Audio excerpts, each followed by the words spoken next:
Hi friends, welcome back to S P tech Kannada YouTube channel. ವೀಕ್ಷಕರೇ, ಈ ವಿಡಿಯೋದಲ್ಲಿ ತಮಗೆ ಏನು ಮಾಹಿತಿನ ತಿಳಿಸ್ಕೊಡ್ತೀನಿ ಅಂತಂದರೆ, ವಿಡಿಯೋನ ನೋಡುವಂಥ ಪ್ರತಿಯೊಬ್ಬ ವೀಕ್ಷಕರು ಕೂಡ ಈ ಒಂದು ವಿಡಿಯೋನ ಮಿಸ್ ಮಾಡದೆ ಕಡೆ ತನಕ ವಾಚ್ ಮಾಡಿ. ಯಾಕೆ ಅಂತಂದರೆ ಬಹಳಷ್ಟು ಇಂಪಾರ್ಟೆಂಟ್ ಆಗಿರ್ತಕ್ಕಂಥ ಮಾಹಿತಿನ ತಿಳಿಸ್ಕೊಡ್ತಿದ್ದೀನಿ.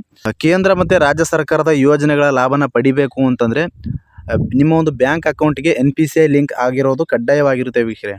ಹೀಗಾಗಿ ಈ ವಿಡಿಯೋದಲ್ಲಿ ಯಾರೆಲ್ಲ ಕೇಂದ್ರ ಸರ್ಕಾರದ ಲಾಭನ ಪಡಿತಾ ಇದ್ದೀರಿ ಮತ್ತು ರಾಜ್ಯ ಸರ್ಕಾರದ ಲಾಭಗಳನ್ನು ಪಡಿತಾ ಇದ್ದೀರಿ ಅಂತಂದರೆ, ವಿವಿಧ ಯೋಜನೆಗಳಿಂದ ನೀವು ಲಾಭನ ಪಡಿತಾ ಇದ್ದೀರಿ ಅಂದರೆ ವೀಕ್ಷಕರೇ, ನೀವು ಈಗ ರೈತರಾಗಿದ್ದರೆ PM ಕಿಸಾನ್ ಹಣನ ನಿಮಗೆ ಪಡಿತಾ ಇರ್ತೀರ ನೀವು. ಅದನ್ನು PM ಕಿಸಾನ್ ಹಣ ನೇರವಾಗಿ DBT ಮುಖಾಂತರನೇ ತಮಗೆ ಜಮಾ ಆಗುವಂಥದ್ದು.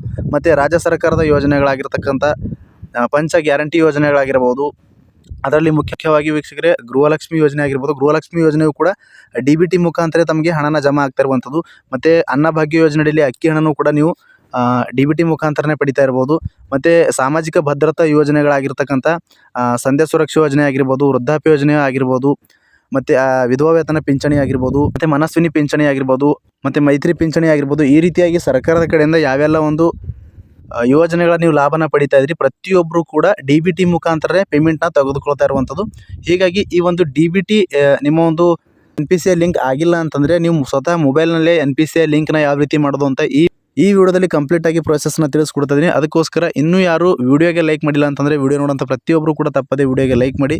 ವಿಡಿಯೋಗೆ ಲೈಕ್ ಮಾಡಿದ ತಕ್ಷಣ ಹೈಪ್ ಅನ್ನೋ ಆಪ್ಷನ್ ಕೂಡ ಬರುತ್ತೆ, ಅದನ್ನು ಕೂಡ ಕ್ಲಿಕ್ ಮಾಡಿ. ಮತ್ತು ಇನ್ನೂ ಯಾರು ನಮ್ಮದು ಯೂಟ್ಯೂಬ್ ಚಾನಲ್ನ ಸಬ್ಸ್ಕ್ರೈಬ್ ಆಗಿಲ್ಲ ಅಥವಾ ಹೊಸದಾಗಿ ಯಾರಾದರೂ ನಮ್ಮದು ಯೂಟ್ಯೂಬ್ ಚಾನಲ್ನ ನೋಡ್ತಾ ಇದ್ರಿ ಅಂತಂದರೆ, ಈ ರೀತಿಯಾಗಿ ಸಬ್ಸ್ಕ್ರೈಬ್ ಅನ್ನೋ ಆಪ್ಷನ್ ಇರುತ್ತೆ, ಸಬ್ಸ್ಕ್ರೈಬ್ ಆಪ್ಷನ್ ಮೇಲೆ ಕ್ಲಿಕ್ ಮಾಡಿ. ಸಬ್ಸ್ಕ್ರೈಬ್ ಆಪ್ಷನ್ ಮೇಲೆ ಕ್ಲಿಕ್ ಮಾಡಿದ ನಂತರ ಮತ್ತೆ ಒಂದ್ಸರಿ ಸಬ್ಸ್ಕ್ರೈಬ್ ಆಪ್ಷನ್ ಮೇಲೆ ಕ್ಲಿಕ್ ಮಾಡಿ, ಅಲ್ಲಿ ಆಲ್ ಅನ್ನೋ ಆಪ್ಷನ್ನ ಸೆಲೆಕ್ಟ್ ಮಾಡ್ಕೊಳ್ಳಿ. ಮುಂದೆ ನಾವು ಯಾವುದೇ ರೀತಿಯಾಗಿರ್ತಕ್ಕಂಥ ವೀಡಿಯೋಗಳನ್ನ ನಮ್ಮದು ಯೂಟ್ಯೂಬ್ ಚಾನಲ್ ಮೇಲೆ ಅಪ್ಲೋಡ್ ಮಾಡಿದರೆ ನಿಮಗೆ ಮೊದಲಿಗೆ ನೋಟಿಫಿಕೇಶನ್ ಬರುತ್ತೆ. ನೋಟಿಫಿಕೇಶನ್ ಕ್ಲಿಕ್ ಮಾಡೋ ಮುಖಾಂತರವಾಗಿ ಹೊಸ ವೀಡಿಯೋಗಳ ನೋಟಿಫಿಕೇಶನ್ ನೀವು ಮೊದಲನೇದಾಗಿ ಪಡೆದುಕೊಳ್ಬೋದು ಅಂತ ಹೇಳ್ತಾ ಬನ್ನಿ ವೀಕ್ಷಕರೇ, ತಡ ಮಾಡದೆ ವಿಡಿಯೋನ ಶುರು ಮಾಡೋಣ. ವೀಕ್ಷಕರೇ, ಮೊದಲನೇದಾಗಿ ಈ ಒಂದು NPCI ಲಿಂಕ್ ಮಾಡಬೇಕು ಅಂತಂದರೆ, ನಿಮ್ಮೊಂದು ಬ್ಯಾಂಕ್ ಅಕೌಂಟಿಗೆ NPCI ಮ್ಯಾಪಿಂಗ್ ಅಂತಂದರೆ ಆಧಾರ್ ಸೀಡಿಂಗ್ ಮಾಡಬೇಕು ಅಂತಂದರೆ, ಇಲ್ಲಿ ಮೊದಲನೇದಾಗಿ ನಿಮ್ಮ ಒಂದು ಮೊಬೈಲ್ ಫೋನಲ್ಲಿ ಗೂಗಲ್ನ ಓಪನ್ ಮಾಡಿ. ಗೂಗಲ್ ಓಪನ್ ಮಾಡಿದ ಮೇಲೆ NPCI ಅಂತ ಸರ್ಚ್ ಮಾಡಿ. ಸರ್ಚ್ ಮಾಡಿದ ಮೇಲೆ ಇಲ್ಲಿ NPCI ವೆಬ್ಸೈಟ್ ಓಪನ್ ಆಗಿರುವಂಥದ್ದು ಫಸ್ಟ್ ಒನ್ ವೆಬ್ಸೈಟ್ ಮೇಲೆ ಕ್ಲಿಕ್ ಮಾಡಿ. ವೆಬ್ಸೈಟ್ ಮೇಲೆ ಕ್ಲಿಕ್ ಮಾಡಿದ ನಂತರ ಈ ರೀತಿಯಾಗಿರ್ತಕ್ಕಂಥ ಹೋಮ್ ಪೇಜ್ ಓಪನ್ ಆಗುತ್ತೆ ವೀಕ್ಷಕರೇ. ಇಲ್ಲಿ ವೀಕ್ಷಕರೇ 4 ಆಪ್ಷನ್ಗಳು ತಮಗೆ ಕಾಣ್ತಾ ಇರುವಂಥದ್ದು. ಮೊದಲನೇದಾಗಿ ಇಲ್ಲಿ ತಮಗೆ ಮಾರ್ಕ್ ಮಾಡಿ ತಿಳಿಸ್ಕೊಡ್ತದೆ, ನೋಡ್ಕೊಳ್ಬೋದು. ಇಲ್ಲಿ ಅಬೌಟ್ NPCI ಅಂತ ಮೊದಲನೇ ಆಪ್ಷನ್ ಇದೆ. ಎರಡನೇ ಆಪ್ಷನ್ನು ಕಸ್ಟಮರ್ ಅಂತ ಇದೆ. ಮೂರನೇ ಆಪ್ಷನ್ ನೋಡ್ಕೊಳ್ಬೋದು ಬಿಸ್ನೆಸ್ ಅಂತ ಇದೆ. ನಾಲ್ಕನೇ ಆಪ್ಷನ್ ನೋಡ್ಕೊಳ್ಬೋದು ಸ್ಟ್ಯಾಟಿಕ್ಸ್ ಅಂತ ಇದೆ. ಇದರಲ್ಲಿ ವೀಕ್ಷಕರೇ ನೀವು ಮೊದಲನೇದಾಗಿ ಯಾವ ಒಂದು ಆಪ್ಷನ್ ಮೇಲೆ ಕ್ಲಿಕ್ ಮಾಡಬೇಕು ಅಂತಂದರೆ, ಅಲ್ಲಿ ಕಸ್ಟಮರ್ ಅನ್ನೋ ಆಪ್ಷನ್ ಇದೆ. ಕಸ್ಟಮರ್ ಆಪ್ಷನ್ ಮೇಲೆ ಕ್ಲಿಕ್ ಮಾಡಿ. ಕಸ್ಟಮರ್ ಆಪ್ಷನ್ ಮೇಲೆ ಕ್ಲಿಕ್ ಮಾಡಿದ ನಂತರ ಇಲ್ಲಿ ಕೆಳಗಡೆ ಆಪ್ಷನ್ಗಳು ತಮಗೆ ಕಾಣ್ತಾ ಇರುವಂಥದ್ದು ಭಾಳಷ್ಟು ಆಪ್ಷನ್ಗಳು. ಇದರಲ್ಲಿ ವೀಕ್ಷಕರೇ ಇಲ್ಲಿ ನೋಡ್ಬೋದು Bharat Aadhaar seeding enable ways ಅಂತ ಇದೆ. ಇಲ್ಲಿ ತಮಗೆ ಮಾರ್ಕ್ ಮಾಡಿ ತಿಳಿಸ್ಕೊಡ್ತದೆ, ನೋಡ್ಕೊಳ್ಬೋದು Bharat Aadhaar seeding enable base ಅಂತ ಇದೆ. ಈ ಒಂದು ಆಪ್ಷನ್ ಮೇಲೆ ನೀವು ಕ್ಲಿಕ್ ಮಾಡಬೇಕಾಗುತ್ತೆ. ವೀಕ್ಷಕರು ನೋಡ್ಕೋಬೋದು, ಆ ಒಂದು ಆಪ್ಷನ್ ಮೇಲೆ ಕ್ಲಿಕ್ ಮಾಡಿದ ನಂತರ ಈ ರೀತಿಯಾಗಿರ್ತಕ್ಕಂಥ ಹೊಸ ಪೇಜ್ ಓಪನ್ ಆಗಿತ್ತು. ಹೊಸ ಪೇಜ್ ಓಪನ್ ಆದಮೇಲೆ ವೀಕ್ಷಕರೇ ಈ ರೀತಿಯಾಗಿರ್ತಕ್ಕಂಥ ಹೋಮ್ ಪೇಜ್ ಓಪನ್ ಆಗುತ್ತೆ. ಹೋಮ್ ಪೇಜ್ ಓಪನ್ ಆದಮೇಲೆ ಇಲ್ಲಿ ಲೆಫ್ಟ್ ಸೈಡಲ್ಲಿ ತಮಗೆ ಬಹಳಷ್ಟು ಆಪ್ಷನ್ಗಳು ಕಾಣ್ತಾ ಇರುವಂಥದ್ದು. ಇಲ್ಲಿ ನೋಡ್ಕೊಳ್ಬೋದು ವೀಕ್ಷಕರು, ನೀವು ಕೂಡ ಮೊದಲನೇದಾಗಿ ಆಧಾರ್ ಸೀಡಿಂಗ್ ಆ್ಯಂಡ್ ಡಿಸೀಡಿಂಗ್ ಅಂತ ಇದೆ. ಎರಡನೇದಾಗಿ ಅಕೌಂಟ್ ಡೀಟೇಲ್ಸ್ ಅಂತ ಇದೆ. ಮೂರನೇದಾಗಿ ಆಧಾರ್ ಮ್ಯಾಪ್ಡ್ ಸ್ಟೇಟಸ್ ಅಂತ ಇದೆ. ಇಲ್ಲಿ ನಾಲ್ಕನೇದಾಗಿ ಆಧಾರ್ ಮ್ಯಾಪಿಂಗ್ ಹಿಸ್ಟ್ರಿ ಕೂಡ ಇದೆ. ಇಲ್ಲಿ ಐದನೇದಾಗಿ ವೀಕ್ಷಕರು ನೋಡ್ಕೋಬೋದು ರಿಕ್ವೆಸ್ಟ್ ಸ್ಟೇಟಸ್ ಚೆಕ್ ಅಂತ ಇದೆ. ಇಲ್ಲಿಂದ ನೀವು ಎರಡನೇ ಆಪ್ಷನ್ನ ಕ್ಲಿಕ್ ಮಾಡಿದ್ರಿ ಅಂತಂದರೆ ನಿಮ್ಮ ಒಂದು ಆಧಾರ್ ಕಾರ್ಡ್ ಏನಿರುತ್ತೆ, ಯಾವ ಬ್ಯಾಂಕಿಗೆ ಅಕೌಂಟಿಗೂ ಕೂಡ ನೀವು NPCI ಮ್ಯಾಪಿಂಗ್ನ ಮಾಡ್ಕೊಳ್ಬೋದು.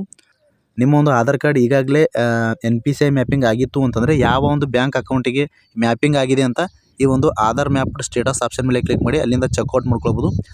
ವೀಕ್ಷಕರೇ, ನಾನು ಇವಾಗ ತಮಗೆ ಈ ಒಂದು ಫಲಾನುಭವಿದು ಯಾವುದೇ ರೀತಿಯಾಗಿ NPCI ಮ್ಯಾಪಿಂಗ್ ಆಗಿರಲಿಲ್ಲ. ಹೀಗಾಗಿ ಈ ವಿಡಿಯೋದಲ್ಲಿ NPCI ಮ್ಯಾಪ್ನ ಅಂದರೆ NPCI ಲಿಂಕ್ ಮಾಡಿ ತಮಗೆ ತಿಳಿಸ್ಕೊಡ್ತಿದ್ದೀನಿ. ನಾನು ಎರಡನೇ ಆಪ್ಷನ್ನ ಕ್ಲಿಕ್ ಮಾಡ್ತಾ ಇದ್ದೀನಿ, ನೋಡ್ಕೊಳ್ಬೋದು ಆಧಾರ್ ಸೀಡಿಂಗ್ ಅಂತ ತಮಗೆ ಮಾರ್ಕ್ ಮಾಡಿ ತಿಳಿಸ್ಕೊಡ್ತಾ ಇದ್ದೀನಿ, ನೋಡ್ಕೊಳ್ಬೋದು.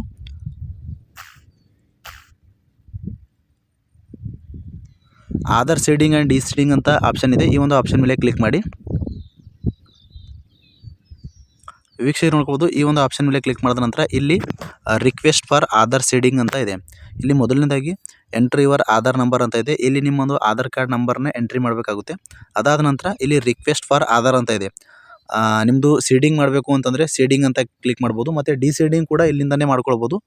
ಇವಾಗ ನಾನು ಸೀಡಿಂಗ್ ಅಂತ ಕ್ಲಿಕ್ ಮಾಡ್ತಾ ಇದ್ದೀನಿ. ಸೀಡಿಂಗ್ ಅಂತ ಕ್ಲಿಕ್ ಮಾಡಿದ ನಂತರ ಸೆಲೆಕ್ಟ್ ಯುವರ್ ಬ್ಯಾಂಕ್ ಅಂತ ಇದೆ. ಇಲ್ಲಿ ನಿಮ್ಮೊಂದು ಬ್ಯಾಂಕ್ನ ಚೂಸ್ ಮಾಡಬೇಕಾಗುತ್ತೆ.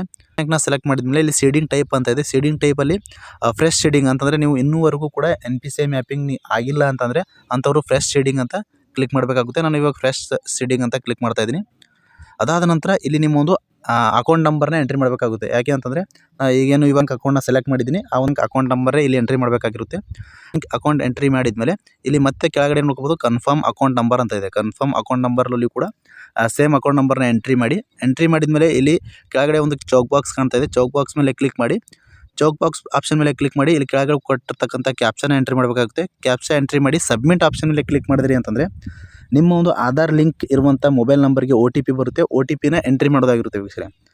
OTP ಎಂಟ್ರಿ ಮಾಡಿದ್ರಿ ಅಂತಂದರೆ ಅಲ್ಲಿ ಒಂದು ಆಧಾರ್ ಮ್ಯಾಪಿಂಗ್ ಆಗುವಂಥದ್ದು ವೀಕ್ಷಕರೇ. ನಾನು ಇವಾಗ OTPನ ಎಂಟ್ರ್ ಮಾಡಿ ಎಲ್ಲವೂ ಡೀಟೇಲ್ಸ್ನ ಫಿಲ್ ಮಾಡಿ OTPನೂ ಕೂಡ ಎಂಟ್ರ್ ಮಾಡಿ ಮುಂದಿನ ಪ್ರೋಸೆಸ್ ತಿಳಿಸ್ಕೊಡ್ತೀನಿ, ನೋಡ್ಕೊಳ್ಬೋದು. ವೀಕ್ಷಕರೇ ಎಲ್ಲ ಡೀಟೇಲ್ಸ್ ಫಿಲ್ ಮಾಡಿದ ಮೇಲೆ ಇಲ್ಲಿ ಒಂದು ಟರ್ಮ್ ಆ್ಯಂಡ್ ಕಂಡೀಷನ್ಸ್ ಆಪ್ಷನ್ ತಮಗೆ ತೋರಿಸುವಂಥದ್ದು, ಅದನ್ನು ಅಗ್ರಿ ಆ್ಯಂಡ್ ಕಂಟಿನ್ಯೂ ಆಪ್ಷನ್ ಮೇಲೆ ಕ್ಲಿಕ್ ಮಾಡಬೇಕಾಗುತ್ತೆ. ಕಂಟಿನ್ಯೂ ಆಪ್ಷನ್ ಮೇಲೆ ಕ್ಲಿಕ್ ಮಾಡಿದ ನಂತರ ನಿಮ್ಮ ಒಂದು ಆಧಾರ್ಗೆ ಲಿಂಕ್ ಇರುವಂಥ ಮೊಬೈಲ್ ನಂಬರ್ಗೆ OTP ಬರುತ್ತೆ. OTPನ ಇಲ್ಲಿ ಎಂಟ್ರಿ ಮಾಡಬೇಕಾಗಿರುತ್ತೆ. ನಾನು ಇವಾಗ ವೀಕ್ಷಕರೇ OTP ಎಂಟ್ರಿ ಮಾಡಿದ ಮೇಲೆ ಈ ರೀತಿಯಾಗಿ ಪ್ರೊಸೆಸಿಂಗ್ನ ತಮಗೆ ಕಾಣಿಸುವಂಥದ್ದು Aadhaar seeding is in pending status, kindly check after some times ಅಂತ ಇವನೊಂದು ರೆಫರೆನ್ಸ್ ನಂಬರ್ ತಮಗೆ ಕಾಣುವಂಥದ್ದು. ಈ ಒಂದು ರೆಫರೆನ್ಸ್ ನಂಬರ್ನ ಇಟ್ಕೊಂಡು ನೀವು ರಿಕ್ವೆಸ್ಟ್ ಸ್ಟೇಟಸ್ ಕೂಡ ಚೆಕ್ ಮಾಡ್ಕೊಳ್ಬೋದು. ವೀಕ್ಷಕರೇ ಈ ರೀತಿಯಾಗಿ ಸುಲಭವಾಗಿ ನೀವು ಕೂಡ ನಿಮ್ಮ ಒಂದು ಮೊಬೈಲ್ ಫೋನಿನ ಮುಖಾಂತರವೇ ನಿಮ್ಮ ಒಂದು ಬ್ಯಾಂಕ್ ಅಕೌಂಟ್ಗೆ NPCI ಮ್ಯಾಪಿಂಗ್ನ ಮಾಡ್ಕೊಳ್ಬೋದು ವೀಕ್ಷಕರೇ. ಆದರೆ ವೀಕ್ಷಕರೇ ಕೆಲವೊಂದು ಬ್ಯಾಂಕ್ಗಳಿಗೆ NPCI ಮ್ಯಾಪಿಂಗ್ ಆನ್ಲೈನಲ್ಲಿ ಮಾಡೋಕ್ಕೆ ಹೋದರೆ ಕೆಲವೊಂದು ಬ್ಯಾಂಕ್ ಅಕೌಂಟ್ಗಳಿಗೆ NPCI ಮ್ಯಾಪಿಂಗ್ ಆಗ್ತಾ ಇಲ್ಲ. ಸೊ ಹೀಗಾಗಿ ಕೆಲವೊಂದು ಬ್ಯಾಂಕ್ಗಳಿಗೆ ಮಾತ್ರ NPCI ಮ್ಯಾಪಿಂಗ್ ಆನ್ಲೈನ್ ಮುಖಾಂತರ ಆಗ್ತಾ ಇರುವಂಥದ್ದು. ಹೀಗಾಗಿ ಆನ್ಲೈನಲ್ಲಿ ನಿಮ್ಮ ಒಂದು ಬ್ಯಾಂಕ್ ಅಕೌಂಟ್ಗೆ NPCI ಮ್ಯಾಪಿಂಗ್ ಆಗ್ತಾ ಇಲ್ಲ ಅಂತಂದರೆ ನೀವು ನಿಮ್ಮ ಒಂದು ಬ್ಯಾಂಕ್ ಅಕೌಂಟ್ ಅಂದರೆ ನಿಮ್ಮ ಒಂದು ಬ್ಯಾಂಕ್ ಅಕೌಂಟ್ ಎಲ್ಲಿರುತ್ತೆ ಆ ಒಂದು ಬ್ರ್ಯಾಂಚ್ಗೆ ವಿಸಿಟ್ ಮಾಡಿ ಬ್ಯಾಂಕಲ್ಲೇ NPCI ಮ್ಯಾಪಿಂಗ್ನ ಮಾಡಿಸ್ಕೊಳ್ಬೇಕಾಗುತ್ತೆ ವೀಕ್ಷಕರೇ. ಈಗಾಗಲೇ ನಾನು ಈ ಒಂದು ಫಲಾನುಭವಿದು ಆನ್ಲೈನಲ್ಲಿ NPCI ಮ್ಯಾಪಿಂಗ್ನ ಮಾಡಿದ್ದೀನಿ, ಸಕ್ಸಸ್ ಆಗಿ ಕಂಪ್ಲೀಟ್ ಆಗಿದೆ. ಆದರೆ ಕೆಲವೊಂದು ಬ್ಯಾಂಕ್ಗಳಿಗೆ NPCI ಮ್ಯಾಪಿಂಗ್ ಆನ್ಲೈನಲ್ಲಿ ಆಗ್ತಾ ಇಲ್ಲ. ಹೀಗಾಗಿ ಆಗದೇ ಇರುವಂಥವ್ರು ಏನು ಮಾಡಬೇಕು ಅಂತಂದರೆ ನಿಮ್ಮ ಒಂದು ಬ್ಯಾಂಕ್ಗೆ ವಿಸಿಟ್ ಮಾಡಿ ಅಲ್ಲಿ NPCI ಮ್ಯಾಪಿಂಗ್ನ ಮಾಡಿಸ್ಕೊಳ್ಬೇಕಾಗಿರುತ್ತೆ ವಿಷಯ. ಯಾಕೆ ಅಂತಂದರೆ ಇವಾಗ ಎಲ್ಲ ಸರ್ಕಾರದ ಸೌಲಭ್ಯನ ಪಡಿಬೇಕು, ಯೋಜನೆಗಳ ಸೌಲಭ್ಯನ ಪಡಿಬೇಕು ಅಂತಂದರೆ PM ಕಿಸಾನ್ ಹಣ ಆಗಿರ್ಬೋದು, ಮತ್ತು ಬೆಳೆ ಪರಿಹಾರ ಆಗಿರ್ಬೋದು, ಮತ್ತು ಏನು ಪಿಂಚಣಿಗಳ ಹಣ ಆಗಿರ್ಬೋದು, ಮತ್ತು ವಿವಿಧ ಯೋಜನೆಗಳಿಂದ ನೀವು ಏನಾದರೂ ಯೋಜನೆಗಳಿಗೆ ಅರ್ಜಿನ ಸಲ್ಲಿಸಿ ಸರ್ಕಾರದ ಕಡೆಯಿಂದ ಸಹಾಯಧನ ಪಡಿಬೇಕು ಅಂತಂದರೆ ಈಗ ಆಧಾರ್ ಮ್ಯಾಪಿಂಗ್ ಅಂತಂದರೆ NPCI ಮ್ಯಾಪಿಂಗ್ ಆಗೋದು ಕಡ್ಡಾಯವಾಗಿರುತ್ತೆ. ಹೀಗಾಗಿ ಈ ರೀತಿಯಾಗಿ ಸುಲಭವಾಗಿ ನೀವು ಕೂಡ ಆನ್ಲೈನಲ್ಲಿ NPCI ಮ್ಯಾಪಿಂಗ್ನ ಮಾಡ್ಕೊಳ್ಬೋದು. ಯಾವೆಲ್ಲ ಬ್ಯಾಂಕ್ಗಳಿಗೆ ಆಗ್ತಾ ಇಲ್ಲ ಅಂಥವರು ನಿಮ್ಮ ಒಂದು ಬ್ಯಾಂಕ್ ಬ್ರ್ಯಾಂಚ್ಗೆ ಹೋಗಿ ಅಲ್ಲಿಂದ NPCI ಮ್ಯಾಪಿಂಗ್ನ ಮಾಡ್ಕೊಳ್ಬೋದು ವೀಕ್ಷಕರೇ. ಇಷ್ಟು NPCI ಮ್ಯಾಪಿಂಗ್ನ ಯಾವ ರೀತಿ ಮಾಡೋದು ಅಂತ ಕಂಪ್ಲೀಟ್ ಆಗಿರ್ತಕ್ಕಂಥ ಪ್ರೋಸೆಸ್ನ ತಮಗೆ ತಿಳಿಸ್ಕೊಟ್ಟಿದ್ದೀನಿ. ಮತ್ತೆ ಏನಾದರೂ ಈ ಒಂದು NPCI ಮ್ಯಾಪಿಂಗಿಗೆ ಸಂಬಂಧಪಟ್ಟಂತೆ ಏನಾದರೂ ಡೌಟ್ಸ್ ಇದ್ದರೂ ಕೂಡ ಕಮೆಂಟ್ ಬಾಕ್ಸಲ್ಲಿ ಕಮೆಂಟ್ ಮಾಡಿ. ಅಂತಹ ಕಮೆಂಟ್ಗಳನ್ನು ಆದಷ್ಟು ರಿಪ್ಲೈ ಮಾಡೋದಕ್ಕೆ ಪ್ರಯತ್ನ ಮಾಡ್ತೀನಿ ಅಂತ ಹೇಳ್ತಾ ಫ್ರಮ್ ಬಿಗಿನಿಂಗಿಂದ ಎಂಡ್ವರೆಗೂ ಮಿಸ್ ಮಾಡದೆ ಕಡೆ ತನಕ ವಾಚ್ ಮಾಡಿದಂಥ ಪ್ರತಿಯೊಬ್ಬರಿಗೂ ಕೂಡ ಹೃದಯಪೂರ್ವಕ ಧನ್ಯವಾದಗಳು.